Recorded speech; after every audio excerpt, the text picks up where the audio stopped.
Kain tayo, guys.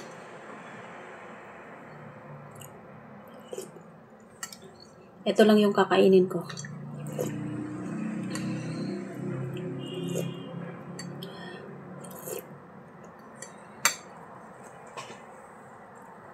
Ano siya? Yung may hipon siya, tapos kalabasa, talong at saka ano ba yun? Sayote. Yun lang. Tapos nilagyan ko siya ng ginisa ko siya muna sa yung dried na hipon.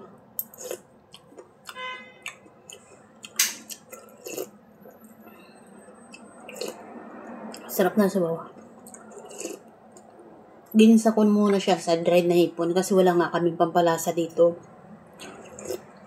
Ayoko naman siya nalagyan ng oyster sauce kasi yung sabaw ko magkukulay itim.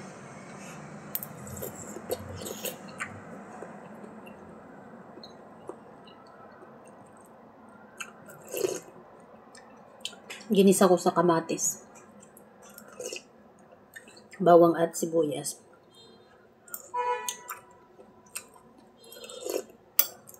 Tapos hinaluan ko ng hipon.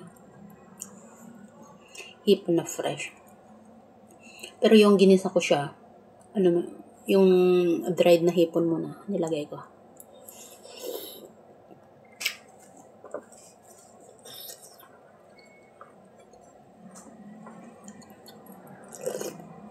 Hindi na ako mag-kanin.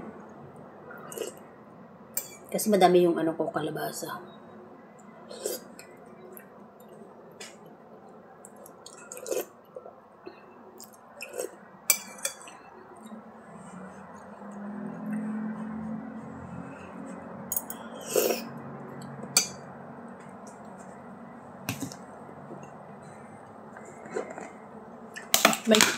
May kanin naman ako dito.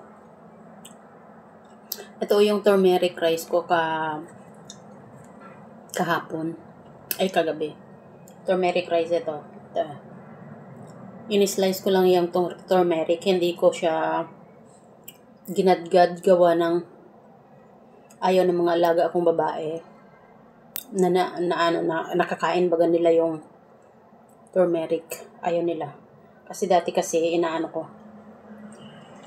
Yung chinachop ko baga ng napakaliit, yung turmeric, ay yung luyang dilaw. Fresh na luyang dilaw yan.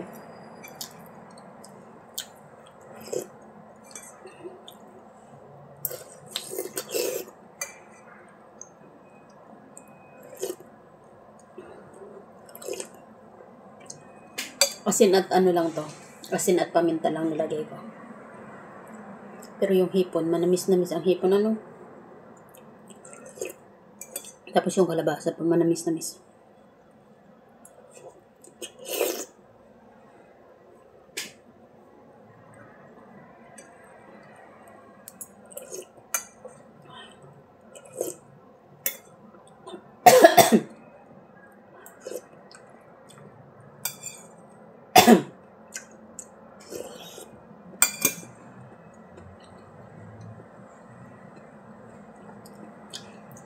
Alas 11 na. Kain ka agad ako pagkaluto ko. Gusto ko kasi mainit.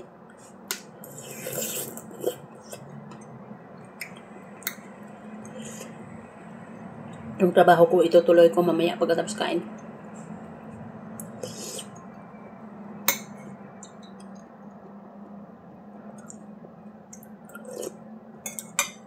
Wala kasi dito yung mga alaga ko ngayon. Pumasok yung panganay. Tapos yung kambal.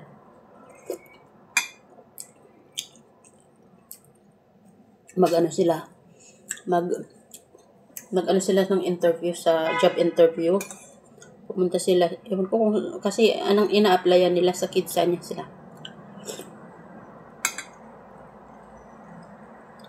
Ganito dito. Kapag graduate ka na ng high school, nagtatrabaho sila.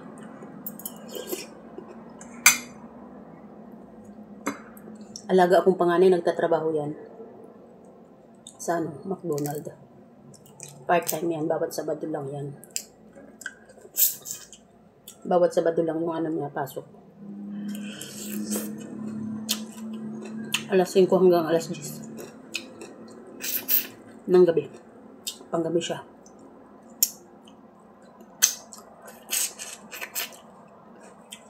Dito nga sa kabila namin, itong kapit ng ano namin dito, dito lang sa ano namin, sa katabi ng pinto namin. Pilipino na pamilya yan, pamilya sila dito na mga Pilipino baga. Dito nagtatrabaho yung nanay at tatay nila. Ganda ang trabaho ng mag-asawang. Yung babae ay parang nasa ano yun eh, nasa bangko nagtatrabaho, tapos yung lalaki ay nung trabaho ni kuya. Mga alas 9 na yun kung pasok sila eh. Ang anak nila ay 1, 2, 3, 4. Siya, 2, 3, 4, 5. 5 pala ang anak nila. Isa lang babae. Ang panganay, lalaki. Tapos ang sunod, lalaki. Kambal yung lalaki din. Tapos babae. Then, sunod yung pang-4 yung babae. Tapos yung bunso. Parang grade ano ngayon? Grade 2 yata.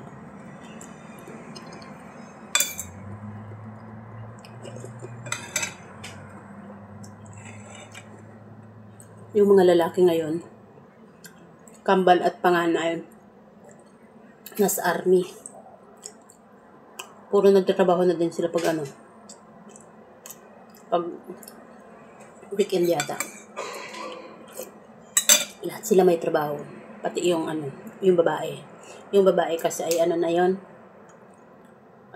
nakagraduate na yun ng high school. Siguro second year poly. Sa poly na ngayon. Or junior. Or JC. Kasi may dalawang klase yan sila dito. Yung pagkatapos ng high school, papasok sila ng poly o kaya JC. Hindi ko maintindihan yun. Ganyan. Pag sa atin ay senior high school baga. Bago mag-college. Gadaan muna ng junior college. Nagtrabaho na yun, 4. Yung babae. Kasi si ate, yung katulong nila dyan. Pinsan nila. Yung katulong. Nag-uusap kami noon sa ni ate. 60 plus na ngayon si ate. Hindi na uwi.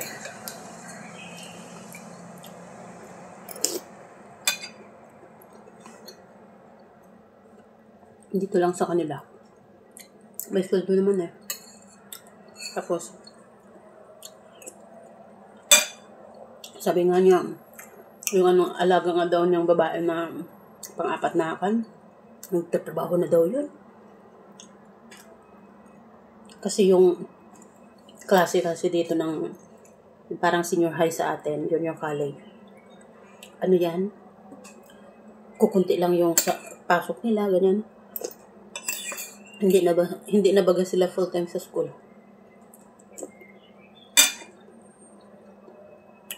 Lahat daw silang magkakaibigan, may mga trabaho sila. Kaya alam mo yung babae dyan, yung dalaga dyan, siguro yan, nasa 18 years old. Nasa 18 years old siguro yan.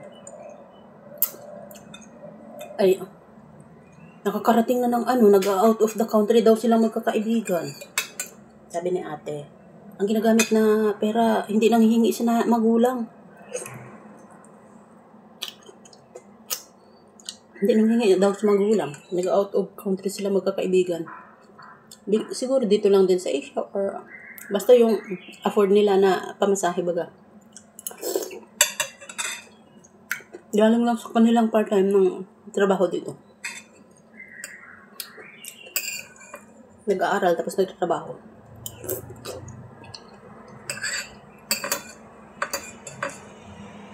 Kaya nung pag-graduate ng high school itong panganay dito, lagi yung sinisigawan ng mga nanay at tatay nila. Sinisigawan yung panganay, gawa ng, sige, magpaka-computer ka lang dyan. Hindi ka naghahanap ng trabaho. Upo-upo ka lang. Maghapon ka daw dito, nagko-computer ka lang. Talagang sinisigawan. Inaano nila, yung pinupush talaga na magtatrabaho, mag-ano na ng sarili nilang pera. May mga sariling bangko yun pala eh.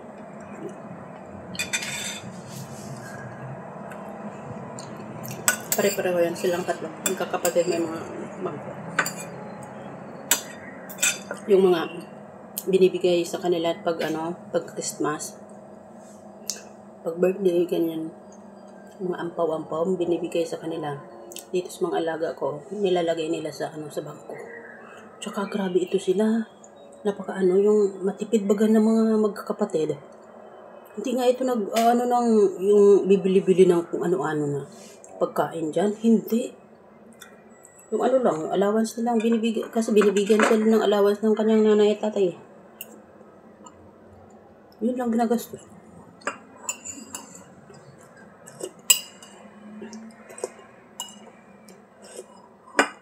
Minsan nga to, nag-aanap pa sa akin, nag-chat pa sa akin kung dito daw sila kakain, magpapaluto. Para ma-save nila yung kanilang baon. Ganyan yun sila. Ang alaga.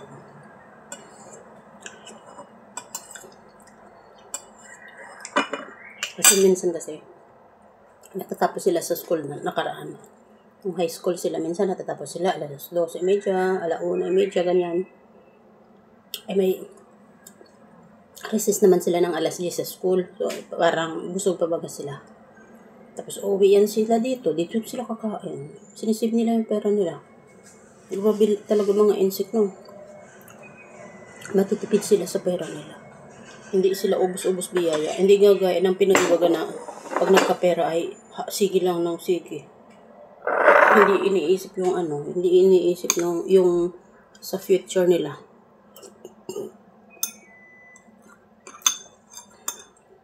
Kaya ayan sila.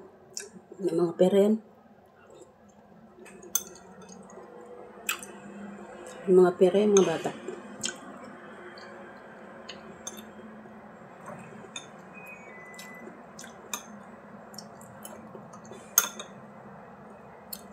May pumunta nga yan dito na noon yung sa financial advisor. Naririnig ko nag-uusap sila dyan sa mesa. Talaga sila na ng financial advisor. Tapos kaharap yung 3 anak nila. Napaliwanagan yung 3 anak.